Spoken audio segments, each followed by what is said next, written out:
Hey guys, welcome to school for studies.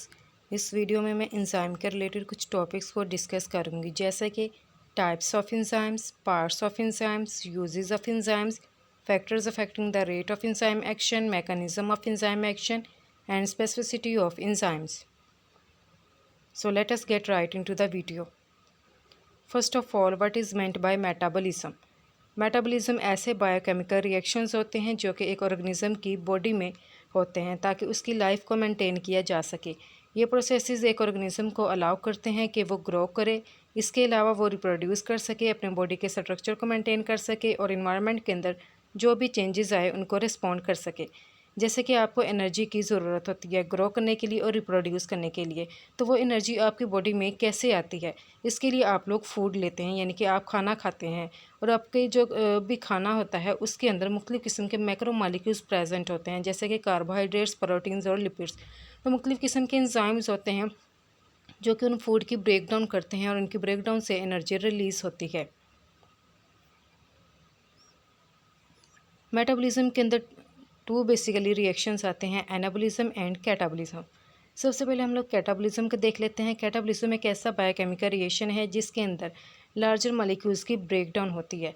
जब इनकी break down होती है तो इससे एनर्जी रिलीज़ होती है। जैसे कि जब आप खाना खाते हैं तो आपके खाने के अंदर मुख्तलिफ़ किस्म की मैक्रो मॉलिक्यूल्स हैं, जैसे कि कार्बोहाइड्रेट बेस आपकी डाइट हो सकती है, लिपिड बेस्ड डाइट हो सकती है, इसके अलावा प्रोटीन बेस्ड डाइट हो सकती है। तो जब कार्बोहाइड्रेट की ब्रेक डाउन होगी, प्रोटीन की होगी या लिपिड की होगी, तो इनकी ब्रेक डाउन से एनर्जी रिलीज़ होती है और वो आपको मिलती है। ये एग्जांपल है कैटाबॉलिज्म की, यानी कि डाइजेशन ऑफ फूड। इसके बाद आता है एनाबॉलिज्म। एनाबॉलिज्म एक ऐसा बायोकेमिकल रिएक्शन है जिसके अंदर लार्जर मॉलिक्यूल सिंथेसाइज होते हैं। जब लार्जर मॉलिक्यूल सिंथेसाइज होते हैं तो इनको सिंथेसाइज करने के लिए एनर्जी की ज़रूरत पड़ती है, यानी कि इसके अंदर एनर्जी यूटिलाइज होती है। जैसे कि हम लोग इसके एग्जांपल देख सकते हैं फोटोसिंथेसिस। तो जब फोटोसिंथेसिस का प्रोसेस होता है तो उसके अंदर कार्बन डाइऑक्साइड, इसके अलावा वाटर, ये दो बड़े मॉलिक्यूल एक दूसरे के साथ मिलते हैं और वो भी सनलाइट की प्रेजेंस में। और इससे कौन सी चीज़ सिंथेसाइज होती है? इससे सिंथेसाइज होता है ग्लूकोज। और ग्लूकोज क्या है? ये एक मॉलिक्यूल है। यानी कि एनाबॉलिज्म एक ऐसा बायोकेमिकल रिएक्शन है जिसके अंदर लार्जर मॉलिक्यूल सिंथेसाइज होते हैं और इनको सिंथेसाइज करने के लिए एनर्जी की ज़रूरत पड़ती है। The term metabolism is derived from a Greek word मेटाबॉल that means changes. The concept of metabolism was first of all given by Ibn Nafis, who stated that body and its parts are always undergoing change. Enzymes. Define enzymes. Enzymes are proteins that catalyze biochemical reactions and are not changed during the reaction. Enzymes basically proteins होती हैं जो कि biochemical reactions को speed up करती हैं और during reaction ये change नहीं होते। वो मॉलिक्यूल जिसके साथ एंजाइम एक्ट करता है उस मॉलिक्यूल को सबस्ट्रेट का नाम दिया जाता है। तो जब एंजाइम सबस्ट्रेट के साथ बाइंड करता है तो उसके बाद एंजाइम इस सबस्ट्रेट को डिफरेंट टाइप्स की प्रोडक्ट्स के अंदर कन्वर्ट कर देता है। In 1878, German physiologist Wilhelm Kuhne first use the term enzyme. Enzyme के टर्म को सबसे पहले किसने यूज़ किया? विनहेलम कुन्ने ने, जो कि एक जर्मन फिजियोलॉजिस्ट था। Types of enzymes according to the location where they perform their action, यानी कि वो जगह जहाँ पर एंजाइम अपना एक्शन परफॉर्म करते हैं उस लोकेशन के लिहाज से एंजाइम को टू ब्रॉड कैटेगरीज़ के अंदर क्लासीफाई किया गया है। पहली कैटेगरी है इंट्रासेलुलर एंजाइम और दूसरी कैटेगरी है extra cellular enzyme. Intracellular enzyme ऐसे एंजाइम होते हैं जो कि सेल के अंदर प्रोड्यूस होते हैं, लेकिन वो अपना फंक्शन कहाँ पर परफॉर्म करते हैं? सेल के अंदर ही, इसलिए इसको इंट्रासेलुलर एंजाइम कहा जाता है। For example, enzymes of glycolysis working in the cytoplasm. Glycolysis के लिए जितने भी एंजाइम्स होते हैं वो साइटोप्लाज्म के अंदर ही प्रोड्यूस होते हैं और वहीं पर ही अपना फंक्शन परफॉर्म करते हैं। दूसरी कैटेगरी है एक्स्ट्रा सेलुलर एंजाइम। ये ऐसे एंजाइम होते हैं जो कि सेल के अंदर प्रोड्यूस होते हैं, लेकिन ये अपना फंक्शन कहाँ पर परफॉर्म करते हैं? ये आउटसाइड द सेल फंक्शनल होते हैं और सेल के बाहर ही अपना फंक्शन परफॉर्म करते हैं। For example, pepsin enzyme. Pepsin enzyme को कौन से सेल प्रोड्यूस करते हैं? वो है चीफ सेल। लेकिन पेप्सिन एंजाइम काम कहाँ पर करते हैं? स्टमक की कैविटी के अंदर, यानी कि ये आउटसाइड द सेल अपना फंक्शन परफॉर्म करते हैं। Then parts of enzyme. Enzyme basically protein part से मिलकर बना होता है, लेकिन बाज़ औक़ात एंजाइम नॉन प्रोटीन पार्ट से भी मिलकर बना होता है। एंजाइम का जो प्रोटीन पार्ट है इसको एपोएंजाइम का नाम दिया जाता है, और जो इसका नॉन प्रोटीन पार्ट है इसके दो नाम हैं। या तो इसको आप लोग कोएंजाइम कह सकते हैं या फिर आप इसको कोफैक्टर कह सकते हैं।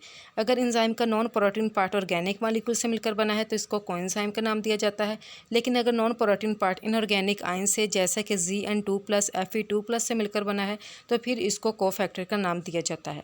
कोएंजाइम जो है इसकी एग्जांपल कौन कौन सी हैं? कुछ विटामिन्स हैं जो कि कोएंजाइम के तौर पर एक्ट करते हैं, जैसे कि फोलिक एसिड या थायामीन वगैरह। ये ऐसे विटामिन्स हैं जो कि कोएंजाइम के तौर पर फंक्शन करते हैं।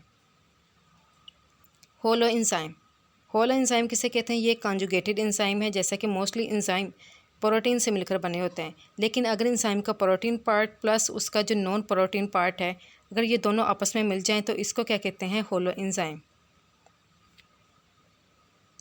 यूजेस ऑफ एंजाइम्स, एंजाइम को फूड इंडस्ट्री के अंदर यूज़ किया जाता है, जैसे कि ब्रेड वगैरह बनाने के लिए। इसके अलावा इसे ब्रूइंग इंडस्ट्री के अंदर यूज़ किया जाता है, जैसे कि अल्कोहल वगैरह प्रोड्यूस करने के लिए। इसके अलावा एंजाइम को पेपर इंडस्ट्री के अंदर यूज़ किया जाता है, पेपर वगैरह प्रोड्यूस करने के लिए। Factors affecting the rate of enzyme action, कुछ ऐसे फैक्टर्स हैं जो कि एंजाइम के रेट ऑफ एक्शन को इन्फ्लुएंस करते हैं। वो वाले फैक्टर्स कौन कौन से हैं? ये 3 फैक्टर्स हैं: temperature, substrate concentration and pH. सबसे पहला जो फैक्टर है वो है टेम्परेचर। अब हर एक एंजाइम जो है एक स्पेसिफिक टेम्परेचर के ऊपर काम करता है, जिसको उस एंजाइम का ऑप्टिमम टेम्परेचर कहा जाता है। जैसे कि ह्यूमन बींग्स के अंदर मोस्टली एंजाइम 37 डिग्री सेल्सियस के ऊपर ही काम करते हैं।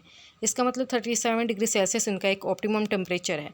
तो जब हम लोग टेम्परेचर इंक्रीज़ करते हैं और 37 डिग्री के ऊपर पहुंच जाता है तो एंजाइम अपना फंक्शन बहुत अच्छे तरीके से परफॉर्म करते हैं। फिर टेम्परेचर जो 40 डिग्री पर, यानी कि 3 डिग्री जो है फर्दर इंक्रीज़ हुआ है। फर्दर इंक्रीज़ होने से फिर रेट ऑफ रिएक्शन जो है वो बढ़ चुका है। लेकिन जब मज़ीद हम लोगों ने टेम्परेचर इंक्रीज़ किया 40 से, यानी कि 50 तक पहुंच गए हैं या फिर 60 तक पहुंच गए हैं, तो इससे जो रेट ऑफ रिएक्शन है, एंजाइम का रेट ऑफ एक्शन है, वो कम हो गया है। इसकी रीज़न क्या है? क्योंकि जब हाई टेम्परेचर होगा तो इससे एंजाइम की जो प्रोटीन है उसका जो ग्लोब्यूलर स्ट्रक्चर है वो ख़राब हो जाएगा। तो एंजाइम का जो ग्लोब्यूलर स्ट्रक्चर जब वो ख़राब हो जाएगा, इसका मतलब क्या है कि एंजाइम की डीनेचुरेशन हो गई है और एंजाइम ने काम करना छोड़ दिया है। तो जब हाई टेम्परेचर होगा तो एंजाइम का जो रेट ऑफ एक्शन है वो कम होगा और एंजाइम जो है एक ऑप्टिमम टेम्परेचर के ऊपर ही सही से काम करता है। दूसरा फैक्टर है यहाँ पर सबस्ट्रेट कंसंट्रेशन। अब जैसे कि एंजाइम हमारे पास अगर 15 हो और अगर 15 ही हमारे पास सबस्ट्रेट हो तो इसका मतलब है कि रेट ऑफ एक्शन जो है वो इंक्रीज़ करेगा। लेकिन ये कि अगर एंजाइम हमारे पास 15 हैं लेकिन सबस्ट्रेट हमारे पास कितने हैं? 50, तो 50 में से जो 15 सबस्ट्रेट होंगे वो 15 एंजाइम की एक्टिव साइट के ऊपर ऑक्यूपाई कर लेंगे उसको, लेकिन बाद में इसके अंदर कितने बच जाएंगे? 35। तो 35 सबस्ट्रेट वहाँ पर फ्रीली पड़े रहेंगे और उनका वहाँ पर पड़े रहने का कोई फ़ायदा नहीं होगा। इसीलिए जैसे ही हम लोग सबस्ट्रेट की कंसंट्रेशन इंक्रीज़ करते हैं तो जितने एंजाइम जो है वहाँ पर मौजूद होते हैं तो सबस्ट्रेट उसकी जो एक्टिव साइट है उसको ऑक्यूपाई कर लेते हैं और बाकी जो सबस्ट्रेट बच जाते हैं वहाँ पर उनकी सेचुरेशन हो जाती है और मज़ीद सबस्ट्रेट की कंसंट्रेशन को इंक्रीज़ करने से जो रेट ऑफ एक्शन है वो इंक्रीज़ नहीं होता। देन इसके बाद आता है पीएच, जो कि थर्ड फैक्टर है जो कि एंजाइम के रेट ऑफ एक्शन को अफेक्ट करता है। हर एक एंजाइम एक स्पेसिफिक पीएच के ऊपर काम करता है जिसको उसकी ऑप्टिमम पीएच कहा जाता है। मिसाल के तौर पर अगर एक एंजाइम है वो 7 पीएच के ऊपर काम करता है तो वो उसकी ऑप्टिमम पीएच होगी और उसके ऊपर वो अच्छे से काम करेगा। लेकिन जैसे हम लोग पीएच को इंक्रीज़ कर देंगे तो एंजाइम का जो रेट ऑफ एक्शन है वो डिक्रीज़ हो जाएगा। इस तरह बॉडी के अंदर कुछ एंजाइम्स होते हैं जो कि लो पीएच के ऊपर काम करते हैं और कुछ हाई पीएच के ऊपर काम करते हैं। जैसे कि पेप्सिन एंजाइम है वो स्टमक के अंदर काम करता है, ये लो पीएच के ऊपर काम करता है, यानी कि ये एसिडिक पीएच के ऊपर काम करता है। इसके बाद है mechanism of enzyme action. Enzyme plus substrate, enzyme क्या करता है? सबस्ट्रेट के साथ जाकर मिलता है तो इससे क्या बनता है? एंजाइम सबस्ट्रेट कम्प्लेक्स, यानी कि जो सबस्ट्रेट है वो एंजाइम की एक्टिव साइट को ऑक्यूपाई कर लेता है। ऑक्यूपाई करने के बाद क्या होता है कि एंजाइम जो है उस सबस्ट्रेट को उस स्पेसिफिक टाइप की जो प्रोडक्ट है उसके अंदर कन्वर्ट कर देता है और ख़ुद एंजाइम वहाँ से रिलीज़ हो जाता है। यानी कि ये खुद यानी कि रिएक्शन के अंदर यूज़ नहीं होता है और एंड पर जो है एज अ बाय प्रोडक्ट हम लोग कह सकते हैं कि एंजाइम वहाँ पर प्रेजेंट होता है। एंजाइम के मैकेनिज़्म ऑफ एक्शन को समझने के लिए हमारे पास 2 मॉडल्स हैं, एक है लॉक एंड की मॉडल और दूसरा है induced fit model. Lock and की मॉडल को सबसे पहले किसने प्रपोज किया था? वो था एक जर्मन केमिस्ट इमल फिशर, जिसने 1894 में लॉक एंड की मॉडल को प्रपोज किया था। ये लॉक एंड की मॉडल क्या बताता है कि एंजाइम और सबस्ट्रेट इन दोनों की एक स्पेसिफिक शेप होती है और ये एग्जैक्टली एक दूसरे के अंदर फिट हो जाती है। जैसा कि ये एंजाइम है, इसकी एक स्पेसिफिक शेप है, यहाँ पर कोई भी सबस्ट्रेट आ जाएगा तो वो इस एंजाइम के अंदर फिट हो जाएगा और इस तरह एंजाइम सबस्ट्रेट कॉम्प्लेक्स बन जाएगा और एंजाइम फिर उस सबस्ट्रेट को स्पेसिफिक प्रोडक्ट के अंदर कन्वर्ट कर देता है। इसके बाद इसके अंदर आता है दूसरा मॉडल जिसका नाम है induced fit model. Induced fit model को किसने प्रपोज किया था? एक अमेरिकन बायोलॉजिस्ट जिसका नेम था डैनियल कोशलैंड। उसने इंड्यूस्ड फिट मॉडल जो है उसको प्रपोज किया था। इंड्यूस्ड फिट मॉडल क्या बताता है कि एंजाइम की जो एक्टिव साइट है ये कोई रिजिड स्ट्रक्चर नहीं है, यानी कि ये एक फ्लेक्सिबल स्ट्रक्चर है। अगर इसको ज़रूरत पड़े तो ये अपनी शेप को चेंज कर सकती है। जैसे कि अगर इसके पास कोई भी सबस्ट्रेट आएगा, सबस्ट्रेट की जो भी शेप होगी तो एंजाइम की जो एक्टिव साइट है उस सबस्ट्रेट को देखकर अपनी जो शेप है उसको चेंज कर लेगी, क्योंकि ये रिजिड नहीं है, इसकी एक्टिव साइट ये फ्लेक्सिबल है, इसी वजह से ये अपनी शेप को चेंज कर सकती है। स्पेसिफिसिटी ऑफ एंजाइम, इसका क्या मतलब है कि हर एक एंजाइम जो है स्पेसिफिक होता है। मिसाल के तौर पर अमाइलेज एंजाइम, अमाइलेज एंजाइम का क्या फंक्शन होता है कि ये स्टार्च की ब्रेक डाउन करता है। और एक एंजाइम है प्रोटीज एंजाइम, प्रोटीज एंजाइम का क्या फंक्शन है कि ये जस्ट प्रोटीन की ही ब्रेक डाउन करता है। तो स्पेसिफिसिटी ऑफ एंजाइम हमें ये बताती है कि अमाइलेज एंजाइम का जो फंक्शन है कि ये स्टार्च की ब्रेकडाउन करता है, तो अमाइलेज एंजाइम प्रोटीन की ब्रेकडाउन नहीं कर सकता। इस तरह प्रोटीज एंजाइम का फंक्शन है कि ये प्रोटीन की ब्रेकडाउन करता है, तो ये स्टार्च की कभी भी ब्रेकडाउन नहीं कर सकता। यानी कि हर एक एंजाइम का अपना ही एक स्पेसिफिक फंक्शन होता है और उसी फंक्शन को परफॉर्म करता है।